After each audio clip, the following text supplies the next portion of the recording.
What's up, everybody? Welcome to another episode of Huddle Up with John, talking Steelers football. I'm your host, John, and we are excited again to have another episode where we are coming off of a dub.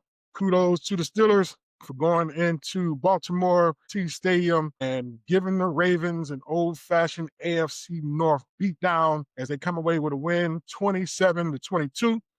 And the Steelers move into sole possession of first place in the AFC North with a record of 7-6. And the Ravens, they fall to a record of 6-7. And hear me, y'all, when I tell you, it's going to get really, really interesting going forward with this AFC North division because the Ravens got a pretty tough schedule coming up in these next few games, and the Steelers they have a manageable schedule where they can pretty much secure the AFC North if they take care of business. That's always a big if with the Steelers because, it seems like every time the last couple of years they have the chance to take care of business and they control their own destiny, they somehow or another let destiny fall into the hands of somebody else. But it's going to be important for them, to get these next couple wins while the Ravens, struggle, or at least try to stay with them. The Ravens play the Bengals on Sunday, and the Bengals, even though they lost on Sunday to the Bills, they were in that game. Joe Burrow is back, and Joe Burrow looks like the Joe Burrow of old, where he's on fire with Jamar Chase and T. Higgins, with those two guys, Chase Brown, their running back. And the Ravens play them. The Ravens still have to play the Green Bay Packers. They still have to play, I believe, the New England Patriots or the Denver Broncos, one of the two, one of those top two teams. And then we play them again the last game of the year here in Pittsburgh. And so that's a tough schedule for them. Whereas the Steelers, they have this week, we play the Miami Dolphins. The Miami Dolphins are hot. They won the last 4 games. Then we play the Detroit Lions in Detroit. That's going to be a tough game, but Detroit has been reeling these last couple of weeks. They have not been playing, the kind of football that we've been accustomed to seeing them play the last couple of years. And then we play the Cleveland Browns in Cleveland, and then we get the Ravens at home. So these last 4 games, it's the last 4 games of the year. Amazing how the season's about to be coming to an end already. But we're gonna see. We're gonna see if the Steelers can stop this late season collapsing that they've done last year. 10-2 and end up losing the last 5 games of the year to go 10-7 and then lost the playoff game against the Ravens. So let's see if they can turn it around this year and put some wins together and start playing their best ball going down to the end of the year, down the home stretch and possibly into the playoffs. First things first, they took care of business last week against the Ravens like they needed to. Big win in Baltimore, took away that home field advantage. And Baltimore was on a high, too, because they were celebrating the 20th anniversary of their Super Bowl team, 25th anniversary, I'm sorry, of their Super Bowl team from the year 2000. And, they had 50 former players who was there in attendance. So, they was, that stadium was buzzing. They had their old coach, Brian Billick, was there. And of course, their emotional leader, Ray Lewis, he come out with his old stupid dance that he do, like he doing a cha-cha slide or electric slide or some foolishness all over the football field. But he come out there with his slide, with the Super Bowl trophy, and they was pumped. They pumped in front of the crowd, and eager to get a win. But let's get right into the highlights because I'm excited to share with y'all, what went down. Very first play, very first drive of the game, the Ravens get the ball, and man, they came out and took the Steelers by surprise, hit Zay Flowers. Lamar Jackson hit Zay Flowers with a 31-yard pass down the right sideline, and set them up to be right in Steelers field position. But thankfully, the Steelers they did better this week in terms of getting off the field on third down. Y'all heard me say last week that one of the things that the Steelers had to get better at was possession downs. They were not doing very well with converting third downs on offense, and they were not doing very well in stopping teams from getting third down conversions on defense. Remember, I told you last week, the last 4 or 5 weeks, the opposing team had over 50% of third down conversions on the Steelers, and so it was important for them to do that this week, and they did that in a big way in the first half of this game. Again, the very first drive, they hit that big pass, but then the Steelers, stopped them on third down, held them to a 36-yard field goal, and that was really the only lead that the Ravens had the whole game was that 3-0 lead. in the first quarter. Well, that's what they did to us on the very first drive. Steelers decided, okay, well, y'all gonna hit us with a bomb on the first play of the game on y'all first drive. Well, this is what we're gonna do to y'all. We're gonna hit you with a bomb on the very first play of our very first drive. Very first snap. Aaron Rodgers stepped back, and you can see he wilded up that arm and let it go down the right sideline, and he hit DK Metcalf in stride with a 52-yard bomb right in his bucket, and took it all the way down to the Baltimore 13-yard line. We was in business. Steelers converted a 4th and 1 with a tush push with Connor Hayward, and then that set up a 1-yard touchdown run by Aaron Rodgers. Aaron Rodgers was a broken play, from what I understand. He said that the play was supposed to be a play action to Jonnu Smith, but the play was disrupted. He took off around the left side, scored on a 1-yard touchdown run. That gave the Steelers the lead 7-3. Then Aaron Rodgers, Mike Tomlin said that they were going to be aggressive, and that's exactly what they did. They pushed the ball down the field. Aaron Rodgers came back again, hit DK Metcalf this time with a 28-yard pass on a 3rd and 2 play, and that gave them the ball in Baltimore territory again. The drive kind of stalled out as it got down towards the goal line, but they was able to get a 23-yard field goal by Boz. Score was 10-3 in the second quarter. Then Steelers came back again. This time, the defense stepped up big time. Man, can we not say enough about the corner, number 42, James Pierre? This dude stepped in for Darius Slay, and he has done nothing but be solid as a corner. He has done nothing but make plays, be it picks, fumble recoveries for touchdowns. Well, man, he's playing against his cousin. Lamar Jackson is his cousin, and Lamar Jackson scrambles to a right and tries to loft the ball over Pierre's head. Pierre snags it with one hand, intercepting Lamar Jackson.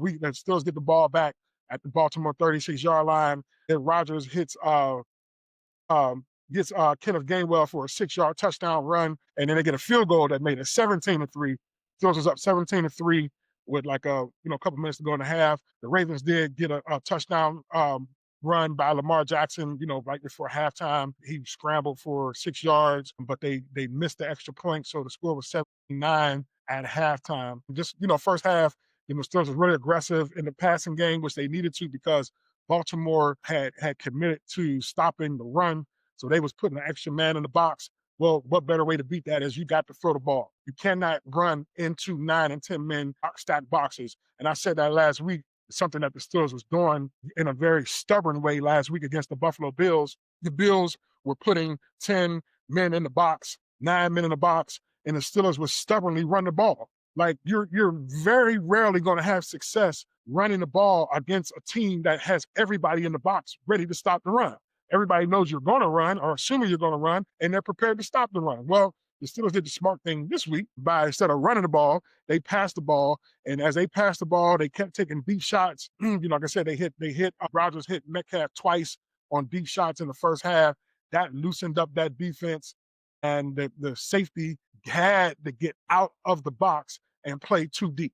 They had to play 2 deep safeties because they were scared that Rodgers was going to keep trying to hit him over top of the safety. And so the Steelers opened up the second half. They got the ball. Another big play on first down right out the gate. Rodgers hits. He scrambles around, and he looked like he scrambling. I'm like, man, what's the play is breaking down? But he was able to find DK Metcalf crossing over the middle on a scramble drill. Hit DK Metcalf in stride. Metcalf took off for another 42-yard big gain down the left sideline. They wasn't able to score a touchdown, but they did get a field goal from Boz for 28 yards. That put them up 20-9. Ravens did get another touchdown. They had a big run by that young guy, Keaton Mitchell, running back. It was like 3rd and 1, and he took off a 3rd and 1 run and got like 52 yards on a run, and then that set up Lamar Jackson hit Isaiah Likely for a 4-yard touchdown pass, and then the score was 20-16 in the third quarter. But then Steelers answered again. Big plays of being aggressive, going downfield. Well, the Rodgers, man, again, this is one of the reasons why it's good to have him, because he's a veteran. He's seen a lot of things. He knows how to handle the different pressures and the different schemes that's being thrown at him. Well, the Ravens, they get caught in an all-out blitz. They had everybody at the line. they did a zero fire blitz on the Steelers, and Jalen Warren, the running back, instead of standing block, he skipped out to the right, and just to kind of be an outlet for Rodgers. Rodgers scrambled a little bit just to buy time to get away from the blitz of the free guys who was coming in. He hit Jalen Warren, and Warren was gone down the right sideline. Nobody there that he was stopping because everybody was blitzing, and he had blockers out in front. But he scampers down the right sideline for a 38-yard touchdown that excuse me, that he hit. That made it 27-16. And then the Ravens, they got a field goal. But there were some big plays that happened. I want to get to that just kind of highlighted the game, that kind of really sealed the game, because the Ravens, did try to march a comeback where they was driving the ball down the field, and it looked like they was getting ready to score a touchdown that would have put them ahead of the Steelers. It was 27-22. It looked like they was getting ready to score a touchdown that would have put them ahead, where Lamar Jackson hits Isaiah Likely in the end zone. He was wide open. He had Joey Porter beat. He hit him in the end zone.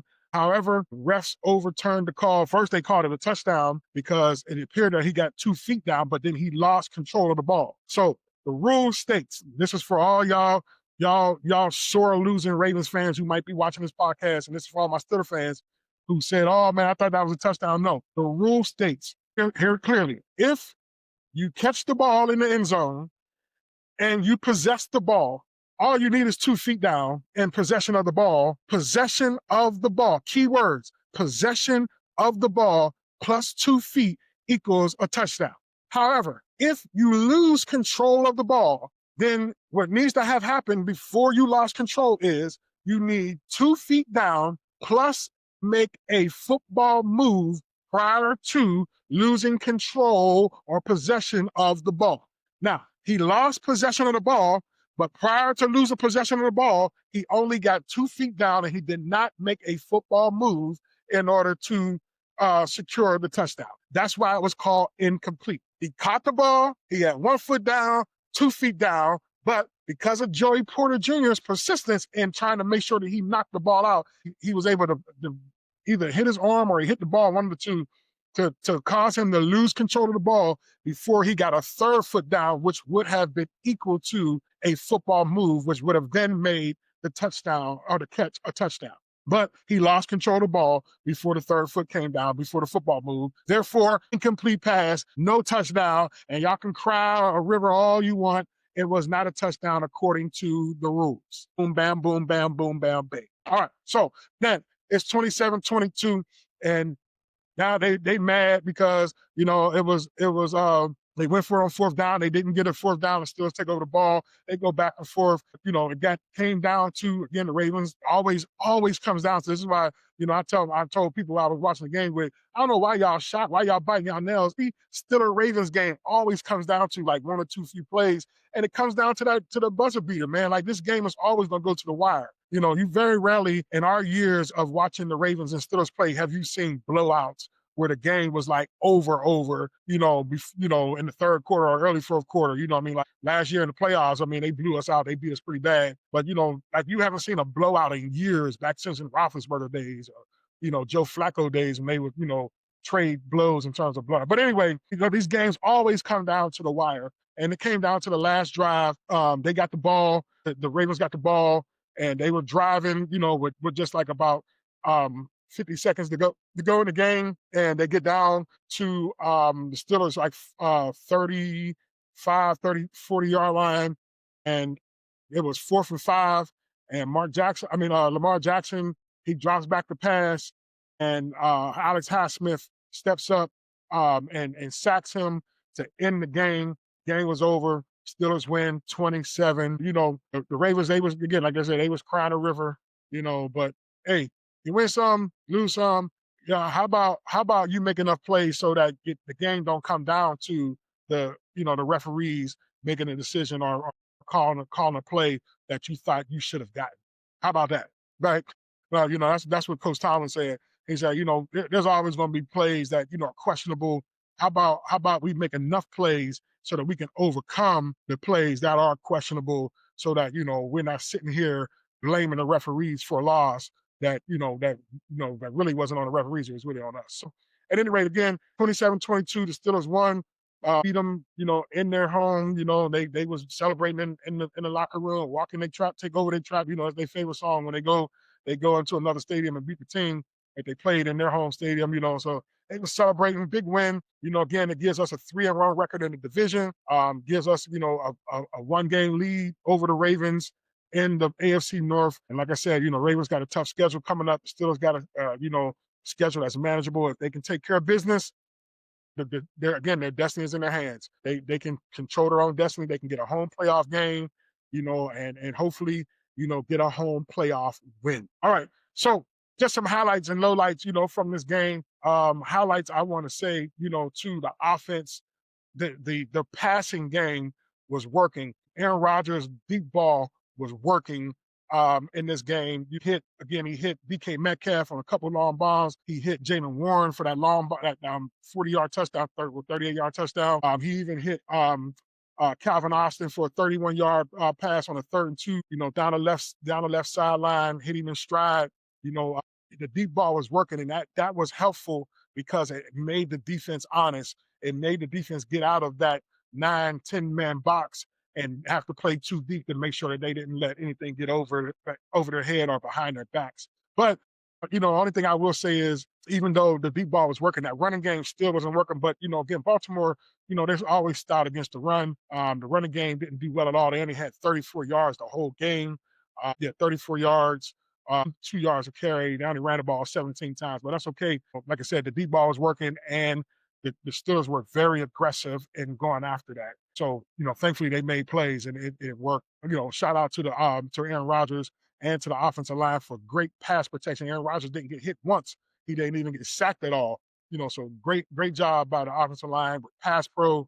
And they had some injuries too, because as you know, Broderick Jones was out. He's out for the season with that neck injury, and his replacement, Andres Pete, he stepped in, but then he went out with a concussion. So they had to go to their 3rd string left tackle, Dylan Cook, who was called up off the practice squad on Saturday. He came in and he actually had a really good game. He was solid in his pass protection. If you look at the tape, he didn't give up any pressures at all. He kept Aaron Rodgers pretty clean. And so for that, hats off to them for that. Again, I give them a low light because that running game did nothing. But we'll take the pass pro and we'll take the win.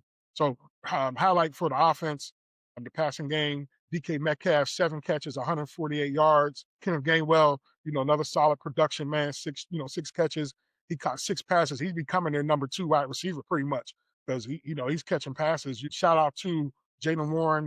He wasn't too much effective in the run game. Then he had 13 yards, but again, he was good at the pass protection and being an outlet for Rodgers. He caught that 38-yard touchdown down the right sideline. But then on defense, same thing on defense. You got your good and your bad. Your bad, the defense still continues to leak in that rushing, stopping the run. They gave up 217 yards rushing, 94 yards to Derrick Henry. Gave up a big 55-yard run to Mitchell. They gotta get that under the wraps. They gotta get that under wraps because it's December football. Teams are going to run the ball. And you got a big, stiff competitor coming in here on Monday night as they play the Miami Dolphins because that boy A-Chain is a monster. That boy runs a 4.24. He got 4.24 speed. They've been doing really well running the ball, the Miami Dolphins, these last couple of weeks. And so, again, man, the Steelers got to find a way to be better at stopping the run. I don't know what it's going to take. I've examined everything I possibly can to see what the issue is. It's a lot. It's guys not doing their job. Guys are over pursuing plays. They're trying to do too much. A lot of people gave Patrick Queen a lot of credit for this game, but I've seen a lot of places where he's out of place, man. Like, bro, you are assigned a gap. Take care of your gap. I don't care if the running back cuts back or goes another way. You have to stay in your gap no matter what. No matter what. And like one time, they had the perfect play call to bottle Lamar Jackson where he scored that 6-yard touchdown run. They had the perfect play call to keep him in the pocket. But again, Patrick Queen trying to do too much, got out of his lane, and Lamar Jackson went right to the lane that he was supposed to be in and scored a touchdown. Like, you got to stay in your gaps and stay disciplined there.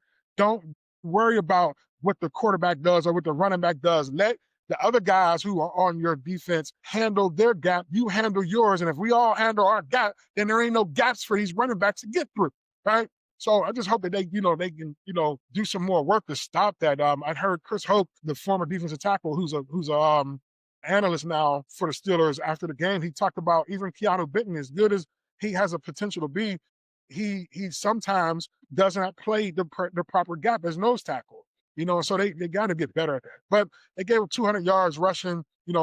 Thankfully, we come away with the victory. But that has been an issue all year long in stopping the run. And just grateful this past week that even though they leaked a lot, it did not hurt them in the way that they lost the game. But having said that about the run defense, I will say about the pass defense, they look really, really good in terms of shutting down Lamar Jackson, causing him, they was pressuring him, causing him to, throw balls into the ground, throw ball early. They would, I love the aggressiveness, not only from the offense, as I said, pushing the ball down the field, but even the defensive coordinator this week, he got some act right. He was aggressive. They were blitzing Lamar Jackson, especially on second and third downs. They were blitzing him and causing him to get rid of the ball quickly. And a lot of times, overthrowing the ball, underthrowing the ball, throwing behind players with interceptions.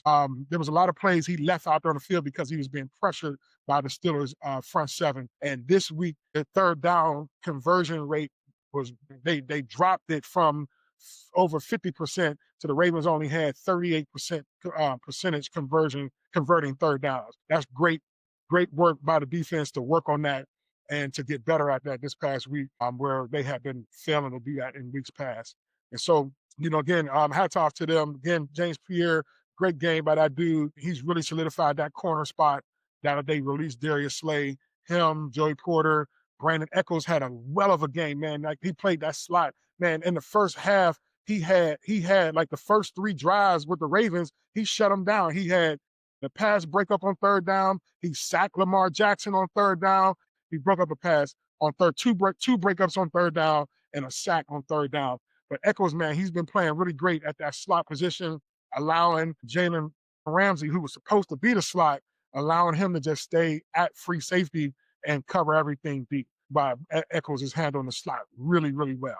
So there's some stability in that secondary. No breakdowns, no blown coverages. There may have been some leaks in their zones, but that's typical. You play zone, you bound to give up a couple passes or so as teams, can find holes in the zone and beat it.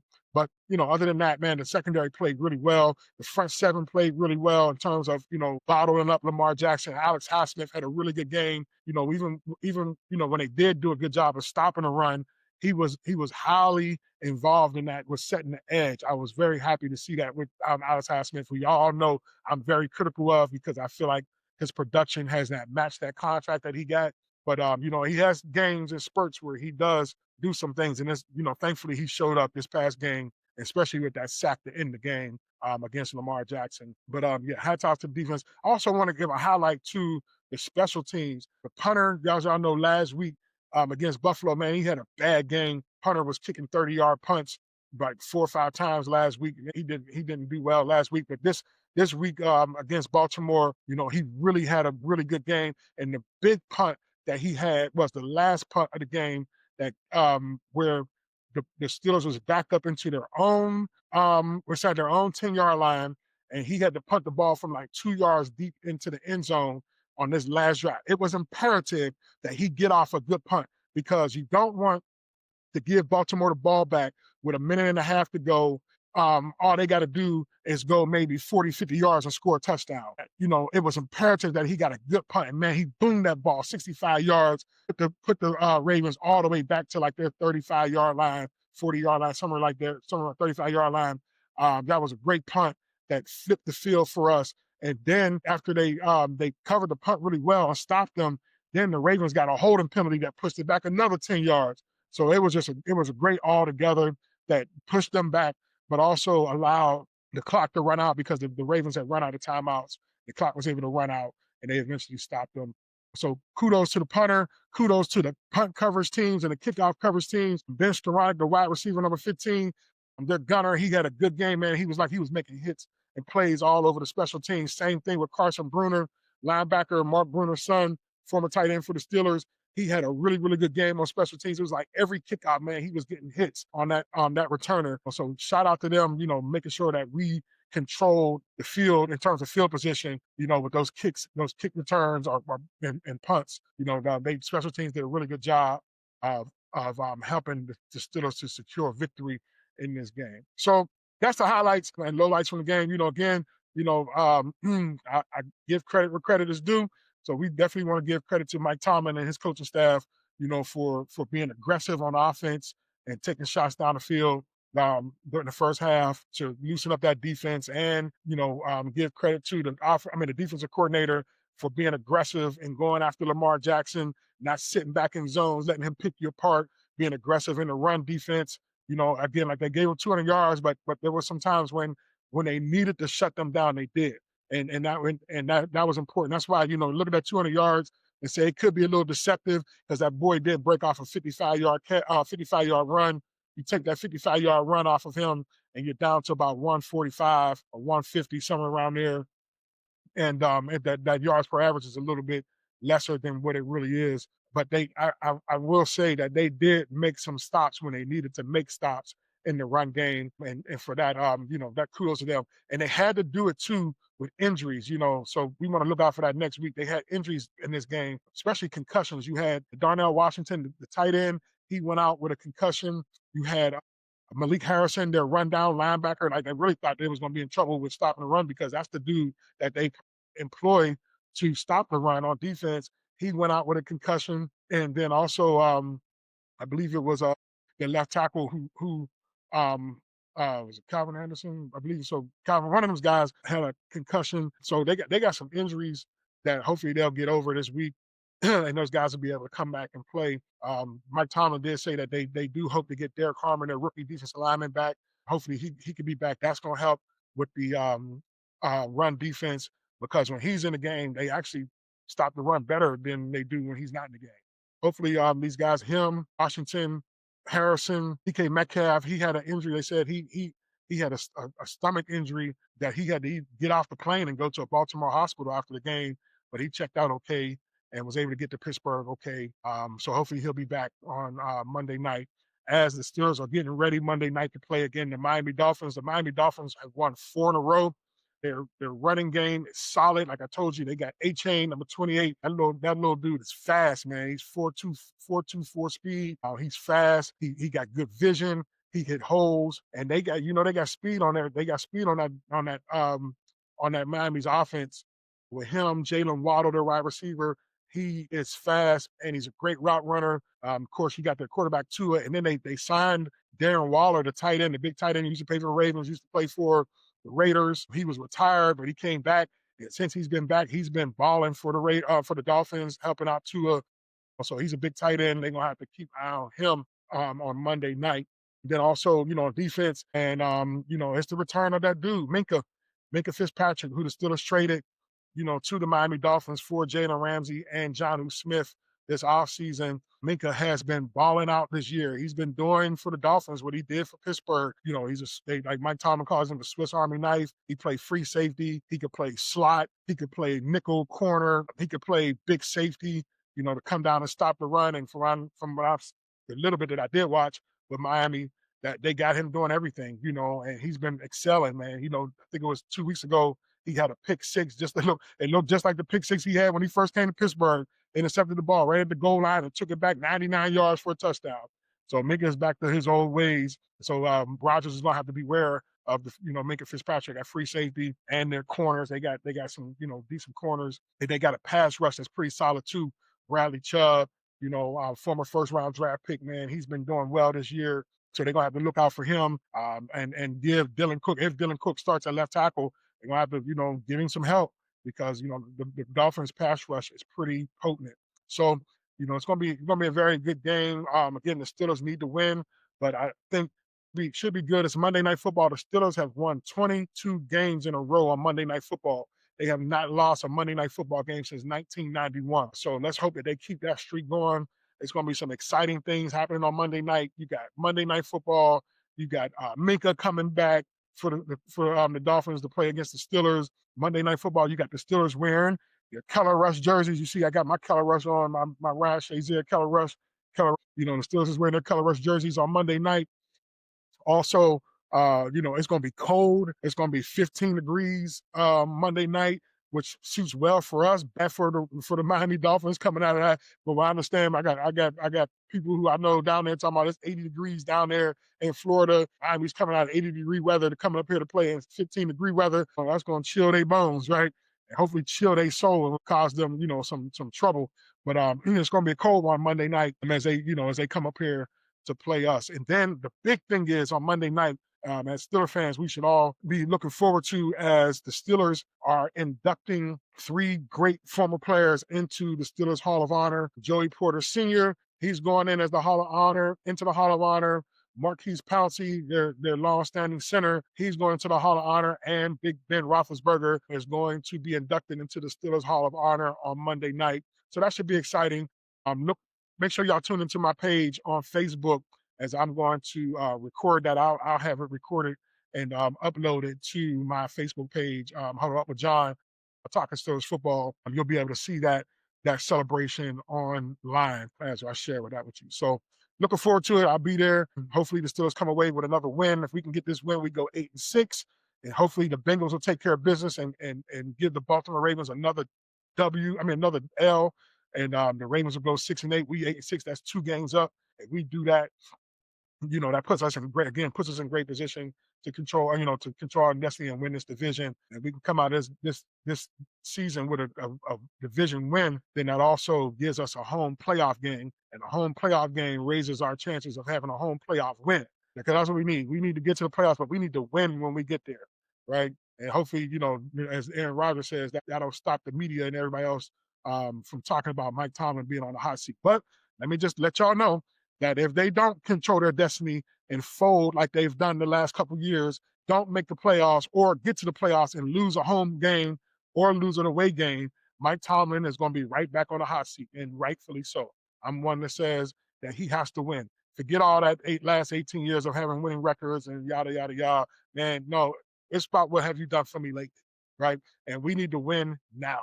And not only do we need to win, we need to go far in the playoffs so that we can make a run for number 7. So hopefully next week, Monday night is a step in the right direction towards achieving those goals. All right, y'all. That's all I got for y'all tonight. Hopefully you enjoyed the show as we recap last week's game and as we look forward to this Miami Dolphins game. Again, I'm looking forward to the return of Minkah Fitzpatrick. That's my dude, man. Christian guy, solid player, stand-up dude. I don't want to go into details of why I think he was traded. We just go by what they said. They said it was because, they thought it was a better opportunity for them to get some players to come in and help. But I got other thoughts about that. I think Minkah was, unfortunately sent out of here for reasons other than football. But at any rate, he's gone now. Wish him all the best. Hope that, everything works out for him in Miami, or if he ends up somewhere else, hopefully, he continues to perform like the Pro Bowl All-Pro that he is. All right, y'all. Hey, man, thank y'all for joining me tonight. Make sure y'all like this. Make sure you share it. Make sure you go to our YouTube page and subscribe to our YouTube page as we huddle with John talking Steelers football. I will see y'all next week, and hopefully we come away with a dub at Maurkice on Monday night against the Dolphins, and hopefully we come back next week and the Steelers are 8-6, making their way to a division title. All right, y'all have a good night. God bless y'all. Go Steelers. Peace.